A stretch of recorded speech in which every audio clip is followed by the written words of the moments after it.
The entrepreneur world, it is such an inspiring journey that people go through, and honestly, I love it. Now, in today's episode, I am bringing on a special guest, Laura, who has been an entrepreneur for about 2 decades, which is wild to say. She actually started when she was 21 years old, which I started when I was 23, so I totally understand what it's like to start your business really, really young. But one thing that Laura and I talked about that I find so incredible is that she is building multiple businesses and then selling them. And that is something that a lot of people don't necessarily think about. Now, in this episode, we talked honestly about a lot of different things, whether that is building a business, how to grow your business without actually leveraging social media whatsoever. We talked a lot about SEO. We talked about working with our husbands. We talked about so many different things. But one thing that I want you to really, really pay attention to is her experience. And there is something really special being able to talk to someone who has been an entrepreneur for this long because she has gone through so many peaks and valleys to get to where she is today, starting out working for someone else and then becoming a freelancer and then starting her own SaaS company or starting a software company. It's really, really inspiring to kind of just listen to someone going through all the different journeys that entrepreneurship has to offer. So I know you are going to love this episode. If you have any questions regarding it, let me know and tag both Laura and I on social media so we know that you are listening. All right, let's bring Laura right on. Hey, Laura, welcome to the More Than Social podcast. Thank you. I'm excited to be here today. I'm excited to have you. And I was actually reading your information that you sent over to me, and I'm really curious about this whole you went to the White House to teach and then also South Africa, was it? Yeah, it's been quite some time ago now, but yeah, I received an award for being an entrepreneur under 30, and they actually had the award ceremony at the White House with some younger entrepreneurs, and I got to give a little talk. The disappointing part was like the White House is very high security, so they just ushered us to this one room. You can't take a step sideways, you can't look at anything. So I thought I'd get some sort of cool White House tour, but it was it was just the one room that the event was taking place in. I mean, at least you were in a room. Not many people even get to that room. So congrats. That's Yeah, amazing. yeah. I saw that and I was like, I wanted to bring that up one before I forgot to mention it, but two, that is such a cool story that you have. Now, Yeah. how long ago was that? It was Obama, so however Okay. however long However ago many that years. was. Yeah. Amazing. Amazing. And then obviously I just dove in right with that. So why don't you give our listeners a quick insight into who you are, what you do, and then also you have multiple businesses. So I would love to pick your brain about them. Yeah, I've been a full-time entrepreneur since I was 21, so that's about nearly 20 years now. And over the years, I've done freelance work, I've done online courses, and now I do software. So the business that I'm running now is a software business called Paperbell, which is for life coaches to run their business, billing, scheduling, notes with your clients, kind of all the back end stuff that you need to run an online coaching business. Amazing. Is there much automation in there? Yeah. So we make it basically the whole idea is that all the things that coaches are doing manually with their clients should happen not manually and make it really easy for their clients to do themselves. So just little things like setting custom reminder emails, before the call and after the call, letting your clients know when they have more appointments to book in their package, all those little things that I think don't sound like much individually, but then just add up to a huge amount of really boring admin work for coaches that often just doesn't get done. So we make Yeah. sure that it actually gets done.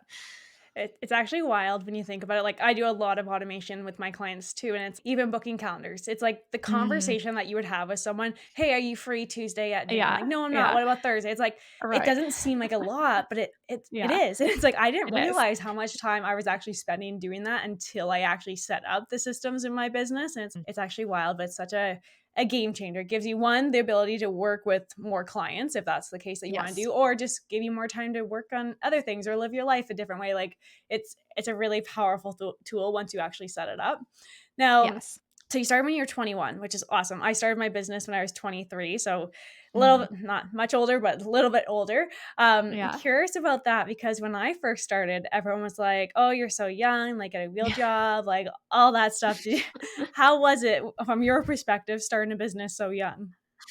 Yeah, I mean, I looked even much younger than I was, and I remember one time going to this business networking event when I hadn't quite turned 21 yet, and it was at a bar, so I'm like, "Oh, I'm not gonna be able I'm not gonna be able to get into the business networking event," you know?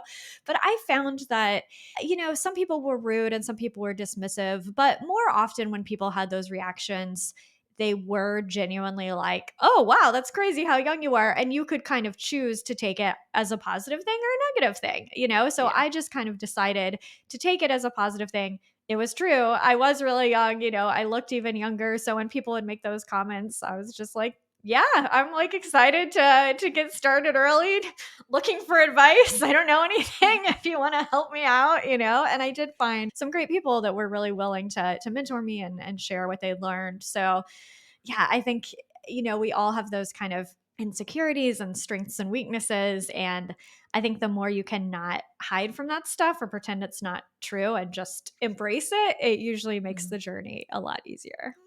It's inspiring, to be honest with you, like, when you see people now starting a business so young, like, Yeah. it's almost a decade ago now, but you have about 20 years under you now, which is Yeah. wild to say, 'cause some people don't start their business until they're 40 or older, so Yeah. it's really cool when you actually think about it, and now I noticed more and more younger people are starting their own business, like, even right out of school, so it's like, I feel like it's becoming more norm now, but Mhm, mhm. it's definitely an incredible journey. I mean, at least in my experience, it's been an incredible journey. Now, did you just go right out of school into entrepreneurship, or like how did you like why did you even go down that route in the first place?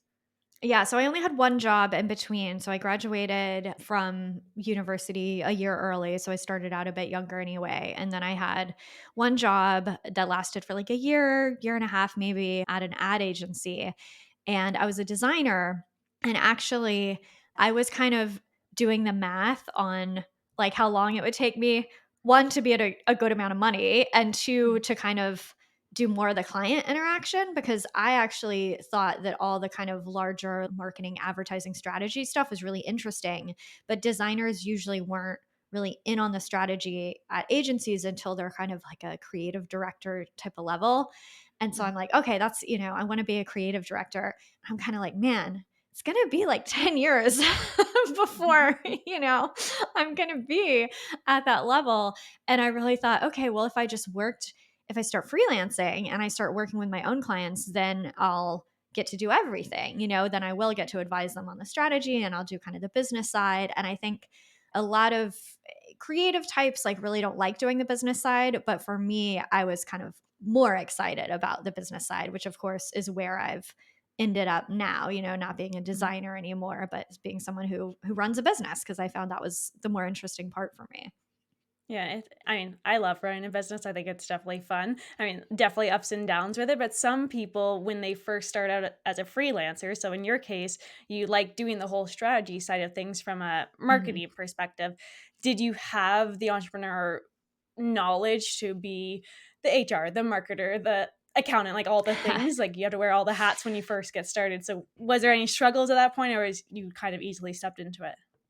No, there was lots of lots of struggle because, I didn't know how to do any of it, and, the internet was around then, but it was like I had a BlackBerry, it was, like, before the iPhone, like, it was the internet existed, but it was a very different era, and so there weren't as many resources online as there are now. I mean, I think like you were saying, there's so many more young entrepreneurs now, which is amazing, and now you can learn anything from YouTube videos, from blog posts, from podcasts. I mean, there's going to be 20 YouTube videos about any topic that you look up, and it wasn't that way 20 years ago. So I definitely had to do, I mostly learned from people who were actually doing it because at first I tried to learn from books, or I remember I lived in Chicago at the time and I joined this thing that was like, the Chicago Association for Women in Business, but it was so outdated. I remember I went to some kind of workshop and they told me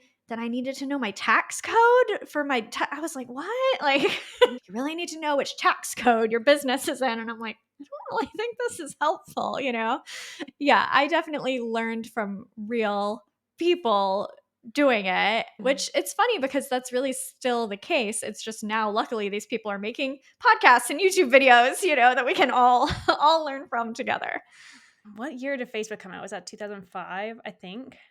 I had Facebook when I was in college and I graduated Mhm. in '05. So yeah, it would have been like '05 or '04 Around or there. something like that. Yeah. Cool. So you kind of started out as Facebook was starting to boom at that case in the early stages, I would say. Because so Instagram wouldn't have even been a thing at that point, which is kind of No. wild to even think of. So what are your thoughts on all these things since you started in this world in entrepreneurship decades ago, before the online world, before the YouTube, before the podcast, before all of this was really a big thing? How has that journey been for you to transform with technology? Yeah, I mean, so my last SaaS company was MeetEdgar, which is a social media scheduling tool. I used to teach courses about online marketing and social media marketing. And it's funny because I recently did another podcast series specifically for coaches. And the question to answer was that, all the different guest answers. It was, okay, if you didn't have social media, how would you grow your business? And it was funny Mhm. for me to answer because with Paperbell, we haven't used social media to grow the business. So I'm like, oh, this one's, I know exactly how I do it because it's what I've done. And, we have an account on Instagram, we have an account everywhere, but it hasn't been a core strategy. And I think you just have to always be aware that the trends and the tools will come and go. I mean, Mhm. as we're recording this, the big topic is TikTok and if it's going to get banned in the US. And I think that sounds really crazy to imagine TikTok getting banned. But then, after you've been online a while, you're like, yeah, platforms come and go all the time. I mean, even more recently, when Threads first launched, tons of Mhm. people were jumping on that. I feel like already, that's died out again. So I think as a business owner, you want to pay attention to what's going on, but it's also very important not to put all your eggs in one basket. You don't want a business that just lives and dies by Threads or TikTok. And maybe you can leverage those things. A lot of people have been very successful building an audience on TikTok, and that's great. And that's a smart thing to do. You don't want your whole business to disappear, right? If Mhm. TikTok goes away. Well, that's the thing. We saw it, what, 3 weeks, 4 weeks ago at this point. So when we're recording, so a couple months ago, when this is actually going to go live, that one day where Facebook, Instagram, and LinkedIn all went down. And it's like people were freaking out. It's, well, yeah, if you rely on the platforms solely to communicate, to grow, to run your entire business, it uh, literally can go away in a blink of an eye. And that's scary to actually think about. But it's like you said, it's like leverage them to your advantage, mm, but then get them outside of social media into your bubble. And mm. that's something that I really like to preach. But I'm curious, if you haven't been using social media, like, yes, you have the foundation, you have a presence, but if you're not really leveraging it to grow your business, where else are you putting your time and focus to grow this company? SEO is a really big one. And, SEO is another hot topic right now with AI. It's always, are people still going to click on search results? Are we just going to answer everything with AI? But, the amazing thing about SEO is it actually gets better over time, which, we also use paid advertising, but paid advertising, the second you stop paying for it, it's completely gone. There's Mhm. no like remnants a year after, like either you have it turned on or off. And social media is organic social is a little bit in between, right? Like the nature of organic social now is very much live, real time. Like you post something and either people see it that day or they don't, more or less. The algorithms like TikTok, it sometimes sort of changes where it'll resurface old stuff. And the nice thing about organic social is you can usually come back to a following. If you build a Mhm. large following and then it goes dead, you can still come back 6 months later, start posting again, and that following will still be there. So I feel like organic's a little bit in between. But the nice thing about SEO, if you keep maintaining it, like it actually gets better over the years. And you can get to a point where you're not posting anything, but Google is still sending people to your site, which just really isn't the case for, any of these other channels that we've talked about. Yeah, and it's funny because sometimes people will say, "Well, SEO is so old school." It's not old school. It's been around for, yes, a very long time, but it's so impactful. Like, it can truly make or break a page. Like you said, even if it's nothing, not a new page for you, it's still floating out there in the internet. Yeah. Yeah. Curious from an SEO perspective, and let's just go with a blog example. Someone Mhm. posts a blog, they make sure that it's SEO rich. And for those of you listening who don't know what SEO is, it's basically the keywords that you're putting on your website or on the blog that's going to help it rank up. Now, obviously, that's very high level. There's a lot more to it. Mhm. But are you ever going in and updating any of your Mhm. past stuff to help it get better from an SEO perspective? Or is it one and done, make sure that it's SEO rich, and then kind of leave it, let the systems do its thing on the back end? No, we do both. We publish new Okay. content and we do update our old content. And, a reason why I don't think SEO as we know it now is going to die out entirely is there's lots of questions, and I use AI a ton to answer my own questions. There's lots of questions that I want answered by AI where you just want a factual answer. But then there's lots and lots of other questions where you want takes, you want opinions, you want to read what three different people think about something and kind of put it all together. I would kind of say more things in the world are in that latter category. Like when you're Mhm. doing recipes, sometimes it's okay, what's the conversion to milliliters? I want AI, Yeah. right? I just want the answer. But then I'm like, okay, I want to make some mac and cheese. There's lots of different ways to do that. And I am interested in different takes. I am interested in, finding a blog that I really love and being like, oh, I'm going to go to her blog because all her recipes are really good. And I'm going to see if she has a mac and cheese recipe, right? So I think there's always going to be lots of room depending on your topic. But for most topics, even if there are those kind of factual things, there's still going to be a lot of other things that people want to hear opinions on. And they're going to click. They're going to click the results, I think, on Google or on whatever we're using in 20 years, to find that content. I think content is still going to matter.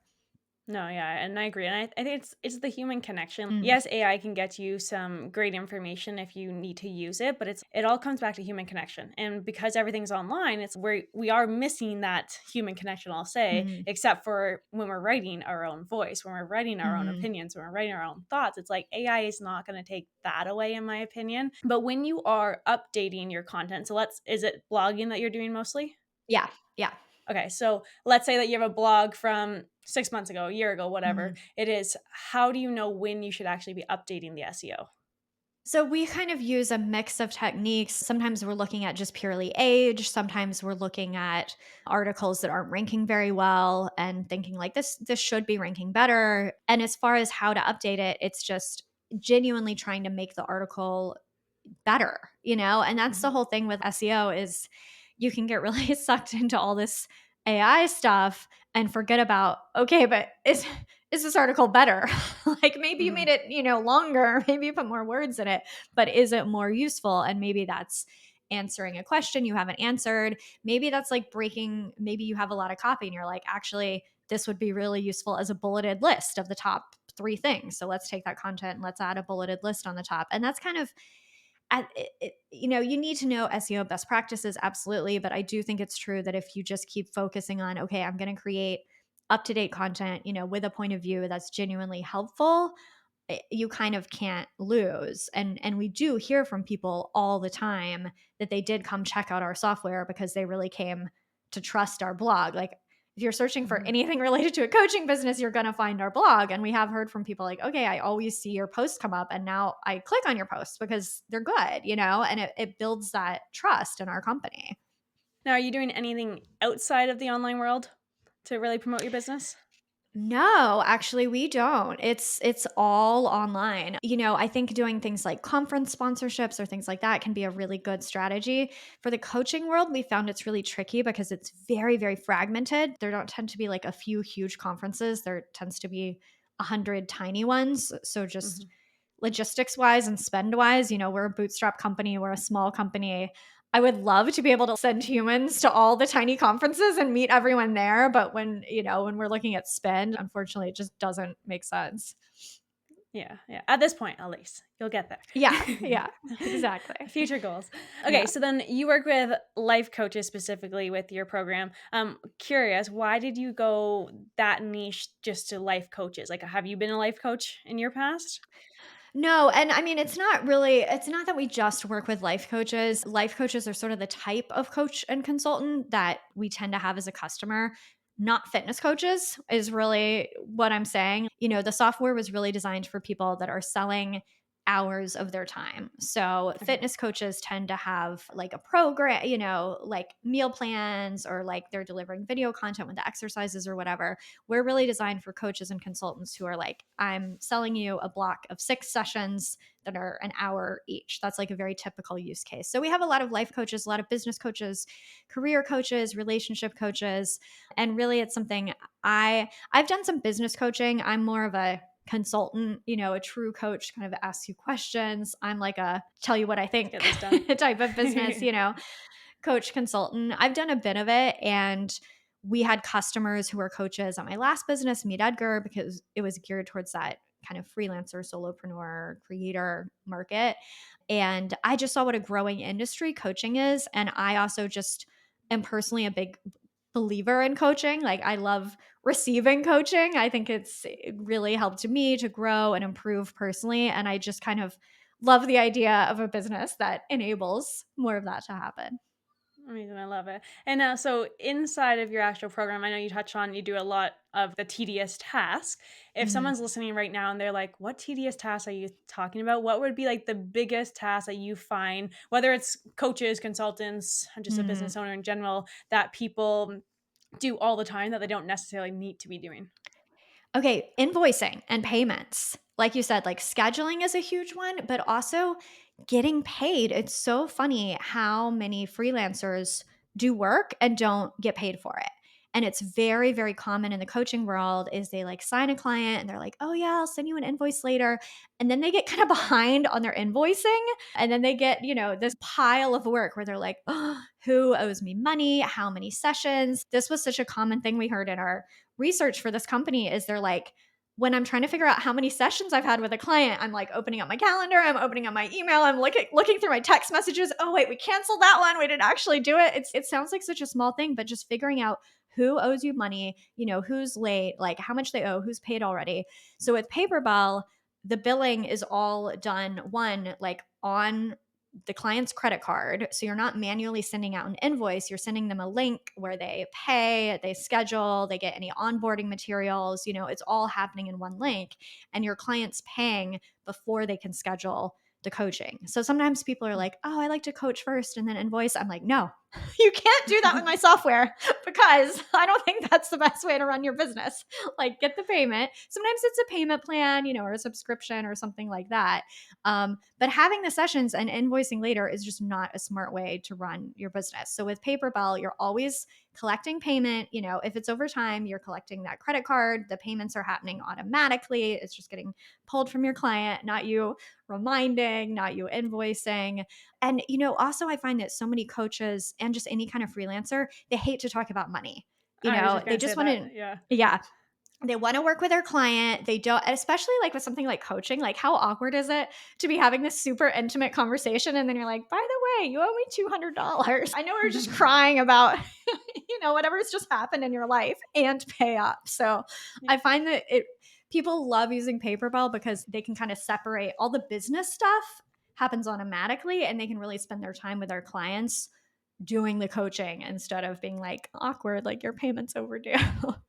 It's like at the end of the day, it's, I just spent so much time with you. Can you please pay me?" But hopefully, all the issues are worked out, depending on what the situation is with all the clients, for sure. But it's like people, I find they either don't like talking about the money or they get scared to even ask for it. But you're doing Mhm. the work, you're helping them, you're coaching them through it. So yes, you do have to get paid. Yes. So I like the idea. I totally agree. Yes. Pay first and then do everything.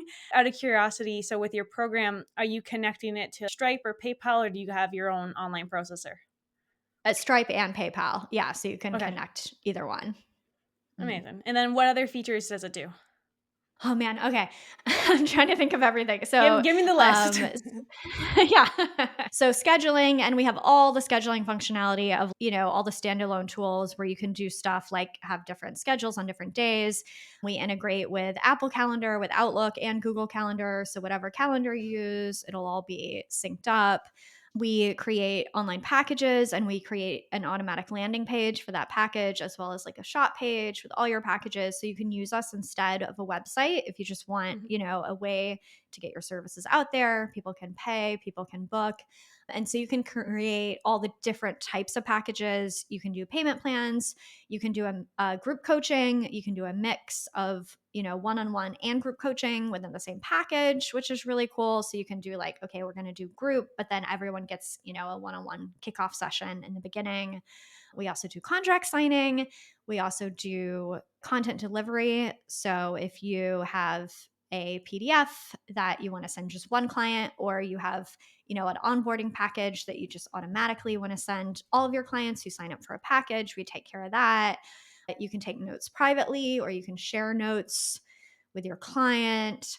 You can send messages. We have SMS notifications for all your appointment reminders.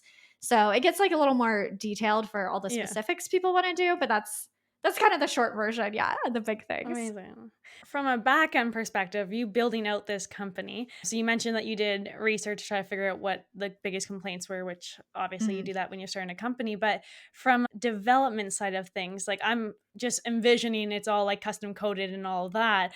Are you a coder or do you have a team that has helped you set all this up?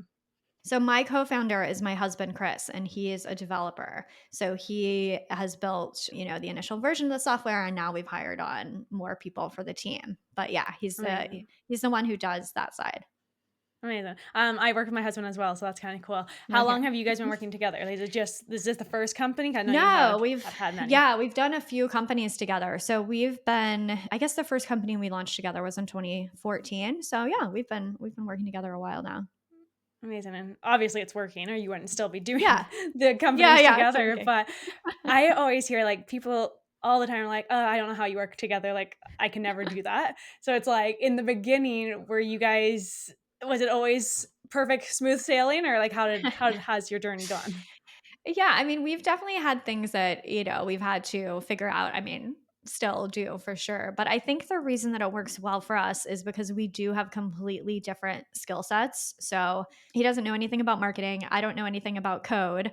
So we can't really tell each other what to do because we have no feedback, on That's so each funny. other's area of expertise.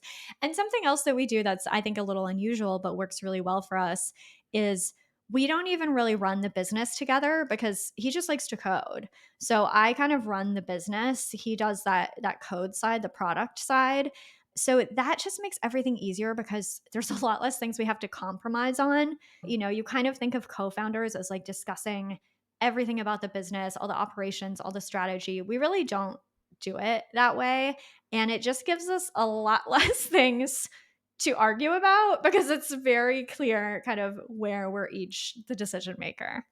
Definitely had a completely opposite experience. I'm the business owner, the strategist, like everything, and then my husband came into it, and I've had to let go of some things to give it to Mm, him mm, versus having my hands in everything. So that was yeah. definitely more harder on me than him for sure. But I like having the two separate because then, like you said, like he's the expert at this, you're the expert at that. Mhm. You guys both to kind of go together parallel to grow the business. But it's fun working with your partner. Like it's yes, there's hard days for sure, but I wouldn't change it for the world.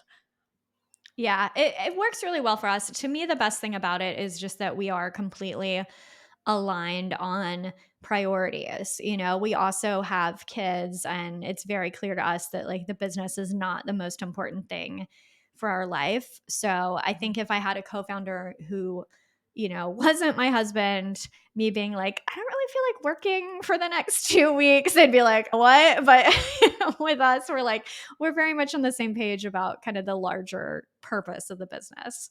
Amazing. Now, I do have one more question. So, you used to do the freelance and more the service based side of Mhm, your journey, and now you've gone more to the SaaS.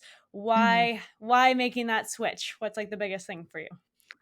Yeah, I mean, I love having a software business. I love this business model. And it was a really big goal of mine to have a business that I could sell, which I have. I had a very successful exit for MeetEdgar. I've sold that business. And having a business that you can sell also means it's a business that you can take yourself out of, which you can do with a freelance business if you make it an agency. Even people with some like creator course businesses have been able to sell the business, but honestly it's a lot harder, and it is valued lower for the sale than something like a software business. So for me, I really love not being personally tied to the business. I've done course businesses in the past where I was the face of it, I was the teacher, and those are great businesses, but it wasn't a business where other people could just do everything for 6 months, right? Other people could do a lot of it, but obviously at the end of the day it was dependent on me. So for my goals and for what I wanted, I really did want to have something that could completely run without me, and that's what I've been able to achieve in my software businesses. People definitely think about selling businesses, and I've thought about future if I would ever sell my business, but I get it. Mm, It's my business is all built around me as a personal mm. brand. But how did you even come up with the idea? I know it's obviously needed, but like, was it like, okay, I had the idea first and now do the research, or were you like doing the research trying to find the perfect Mm. software company? Yeah, so with MeetEdgar, I was teaching a course that kind of taught people to do what MeetEdgar does for you, teaching people to repurpose their content and put it in categories and things like that. So with that one, it was a very natural extension of okay, this idea that I'm teaching would fit Mhm. really well for a software product. But with Paperbell, it was more like you're talking about, where I'm like, okay, now I'm ready to start my next software business. I really am going to look around the market and see what I think would make a strong business. And it also has to be something that I'm personally invested in and am excited about doing every day. Like you can look at a business that looks perfect on paper, but if you're not actually excited about creating it and putting it out into the world, like it's not What's the going to point? do well, Yeah. because it's hard. It's hard to make a business succeed, right? Like the founder really has to be pushing it forward every day. And if you don't have that energy for it, it's not going to happen, I think. Mhm. Yeah, no, I completely agree with that. My dad actually, so always owned his own company, and it's plumbing and water Mm. treatment. And he wanted me to take it over. And I was like, I have zero interest in plumbing and water treatment. I was like, and people are like, well, why didn't you do it? You could have just hired people. I'm like, exactly what you said. I was like, I have zero interest in it. So, like, it wouldn't be fun to me to go to work every Yeah. single day. Like, Yeah. yeah, seeing the business grow and develop, sure. And it's tied to my dad, but it's I couldn't, so I didn't. Obviously, I'm here, but it's just like I totally agree with what you said. It's you gotta enjoy what you do too. It's what's the point Mhm. of doing it if you don't enjoy it, especially the Right. amount that you're gonna work within it. Like Yeah. people think, Yeah. oh, you own your own business, must be nice. Yeah, it's amazing. But I actually work harder now than I did at my 9 to 5 because one, I love what I do, but two, it's we have no ceiling. So it's kind of fun just keep Mm. breaking through and breaking through. So I love that piece of it. No, I always end all of my episodes with one question. And the question is if you could give a fellow entrepreneur one piece of advice, doesn't have to be software related or coaching related or anything that we talked about here today, what would that one piece of advice be? And then also, where can we find you, learn all about your software company? Yeah. So I think the one piece of advice would just be to get started, with whatever it is that you want to do. So obviously, if you are in the stage where you're kind of dreaming about it, but you haven't started yet, like just to find that first client, or maybe there's a project in your business, maybe there's like a redirection in your business that you want to make, and you can never know if anything will succeed thinking about it. Mm-hmm. You really just have to put it out there in reality, even if it's like a little mini version, even if it's not quite how you would want it to be. So yeah, that's my piece of advice. And then Paperbell is paperbell.com. So Paperbell, paperbell.com. We do also have a report if you are a coach or consultant and you would like to peek in on the rates and packages of real coaches and consultants across lots of different niches. We have a really great report that details that. They are real packages, so don't copy and paste them onto your website. You will be stealing someone else's content. Use them for inspiration to see what other people are doing. You can find that at ppr.me, ppr.me/podcast. Amazing. I will make sure to link the list of all the pricing and packages in the show notes, as well as your Paperbell business as well. So thank you so much. You've given us a lot of insights in terms of, I mean, even inspiration if you ever want to sell your business or go on different paths or working with your husband or SEO. We've kind of touched on a large Yeah, yeah. variety of things today. So thank you so much. I greatly appreciate you being here. Guys, if you are a coach, a consultant, and you're at the point that you're like, what am I actually charging? What should I be charging? You have no idea if you're even in the ballpark. I have checked out her download, so I highly recommend it. It is filled with so much information that could be useful to you. But again, Laura, thank you so very much. I appreciate you for being here, and I'm looking forward to the next time that we get a chat. Thank you.